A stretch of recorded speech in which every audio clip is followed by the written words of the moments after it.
अपनी सोच को अपग्रेड करो ब्रेन फ्यूल हिंदी के साथ। कभी सोचा है कि एक इंसान अपनी हद को, अपनी लिमिट को कहाँ तक धकेल सकता है? आज हम एक ऐसे ही इंसान के फलसफे को समझेंगे जिसने असल में यही कर दिखाया, डेविड गॉगिन्स। इस पूरी बातचीत में हम उनके उन बेसिक प्रिंसिपल्स पर फोकस करेंगे जो सिखाते हैं कि हम अपनी ही बनाई हुई दीवारों को कैसे तोड़ सकते हैं। तो चलो सीधे 40% रूल। ये रूल क्या है? ये कहता है कि जब दिमाग बोलता है ना, बस अब और नहीं होगा, असल में उस वक्त हम अपनी ताकत का सिर्फ 40% ही इस्तेमाल कर रहे होते हैं। जरा सोचिए, हमारे अंदर और कितनी पावर छिपी हुई है। अब देखिए गॉगिन्स का ट्रांसफॉर्मेशन कमाल का है। कहाँ तो एक 300 पाउंड का एक्सटर्मिनेटर जो खुद को नरम मानता था, और कहाँ एक नेवी सील जिसे दुनिया सबसे कठोर जीवित व्यक्ति कहती है। सवाल तो यही उठता है कि कोई इतना बड़ा बदलाव, इतना जबरदस्त चेंज आखिर लाता कैसे है? और देखिए, सबसे कठोर का टैग ऐसे ही नहीं मिला। गॉगिन्स अमेरिकी आर्म्ड फोर्सेस की हिस्ट्री में अकेले इकलौते ऐसे शख्स हैं जिन्होंने SEAL training, army ranger school और air force tactical air controller training, ये तीनों की तीनों पूरी की हैं। ये कोई छोटी मोटी बात नहीं है, ये तो इंसान की सहनशक्ति की एक मिसाल है। यहाँ एक बहुत जरूरी बात समझनी होगी। गॉगिन्स ना मोटिवेशन को बकवास कहते हैं। क्यों? क्योंकि मोटिवेशन तो आता जाता रहता है। असली गेम है डिसिप्लिन का। मतलब उस दिन भी काम करना जब मन बिल्कुल नहीं कर रहा। और बस यही उनके फलसफे की नींव है। तो सवाल यह है कि ये जबरदस्त सफर शुरू कहां से होता है? गॉगिन्स कहते हैं इसकी शुरुआत होती है अपने पास्ट को, अपने अतीत को फेस करने से। लेकिन अपने अतीत को एक बोझ की तरह नहीं, बल्कि उसे हर किसी को बुरे पत्ते मिलते हैं। उनका अपना बचपन गरीबी, दुर्व्यवहार, मतलब एक दुष्स्वप्न जैसा था। तो उनका फलसफा इस दर्द को भुलाने का नहीं है, बल्कि उसे गले लगाकर उसे ही कामयाबी की सीढ़ी बनाने का है। तो उनकी पहली चुनौती बहुत सीधी सादी है। अपने दर्द को फ्यूल में बदलो। अपनी सारी दिक्कतें, सारी इनसिक्योरिटीज सब एक जगह लिख डालो। उन्हें ठीक से महसूस करो और फिर उसी एनर्जी को खुद को आगे बढ़ाने में लगा दो। ये अपने पास्ट को बहाना बनाने के बजाय उसे हथियार बनाने जैसा है। ठीक है, तो इस फ्यूल का इस्तेमाल करना कैसे है? यहीं पर गॉगिन्स का कठोर मन या कैलस्ड माइंड बनाने का कॉन्सेप्ट आता है। और ये एक ऐसी मेंटल टफनेस है जो रातों रात नहीं आती। इसे रोज जानबूझ पर प्रैक्टिस करके बनाना पड़ता है। उनका पहला टूल है अकाउंटेबिलिटी मिरर, मतलब खुद से पूरी तरह ईमानदार होने का एक तरीका। अपने गोल्स, अपने सपने और हाँ, अपनी कमजोरियां भी सब पोस्ट-इट नोट्स पर लिखो और शीशे पर चिपका दो। अब जब रोज सुबह उनका सामना होगा तो उन्हें इग्नोर करना नामुमकिन हो जाएगा।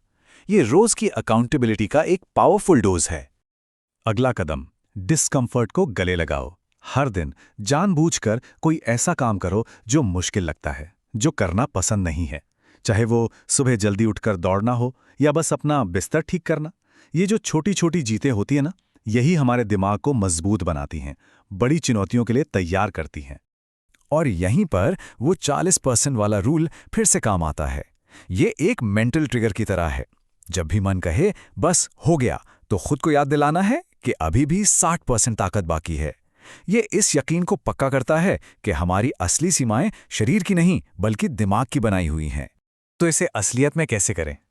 जब भी अपनी नॉर्मल लिमिट पर पहुंचो, जहां रुकने का मन करे, बस वहां से 5 से 10% और आगे बढ़ जाओ, बस जरा सा और।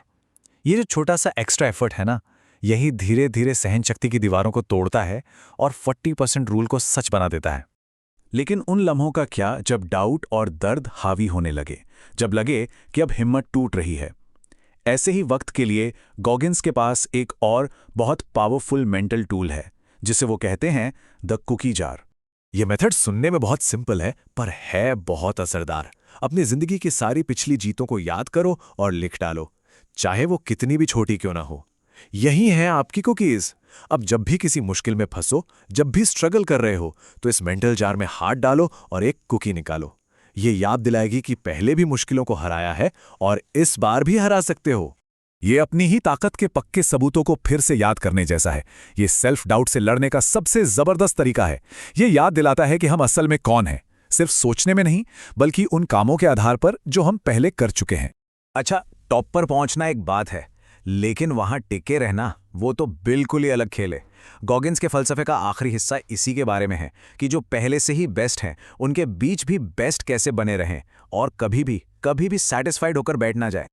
महानता वो गरम तवे पर डाली तेल की बूंद जैसी है, फट से उड़ जाती है। टॉप पर बने रहने के लिए लगातार मेहनत लगती है। गॉगिन्स के लिए हमेशा एक और पहाड़ होता है चढ़ने के लिए, क्योंकि जिस दिन आराम से बैठ गए उसी दिन तरक्की रुक जाती है। आत्मसंतुष्टि ही प्रोग्रेस की सबसे बड़ी दुश्मन है। और मजे की बात यह है कि गॉगिन्स की ये मेंटालिटी सिर्फ एथलीट्स के लिए नहीं है। अब तो इंस्ब्रुक यूनिवर्सिटी जैसी जगह भी लीडरशिप में मेंटल टफनेस की इंपॉर्टेंस पर रिसर्च कर रहे हैं। मतलब गॉगिन्स के इन तरीकों को अब एक साइंटिफिक बेस भी मिल रहा है। अब ये देखिए कि कैसे गॉगिन्स के तरीके साइकोलॉजी के 4C मॉडल से सीधे सीधे जुड़ते हैं। उनका जो अकाउंटेबिलिटी मिरर है वो कॉन्फिडेंस और कंट्रोल बनाता है। मुश्किल काम करना मतलब चैलेंज को अपनाना, और हमेशा बेस्ट करने की कोशिश वो कमिटमेंट को दिखाती है। सब कुछ एक दूसरे से जुड़ा हुआ है। तो आखिर में ये सारी बातें एक बहुत बड़े सवाल पर आकर रुकती हैं। हमें बचपन से सिखाया जाता है कि आराम खोजो, कंफर्ट जोन में रहो। गॉगिन्स का तरीका ठीक इसका उल्टा करने को कहता है। जानबूझकर मुश्किलों को ढूंढो, फ्रिक्शन की तलाश करो। तो सवाल यही है, अगर हम आराम के बजाय चुनौतियों को खोजना शुरू कर दें तो क्या कुछ हासिल किया जा सकता है?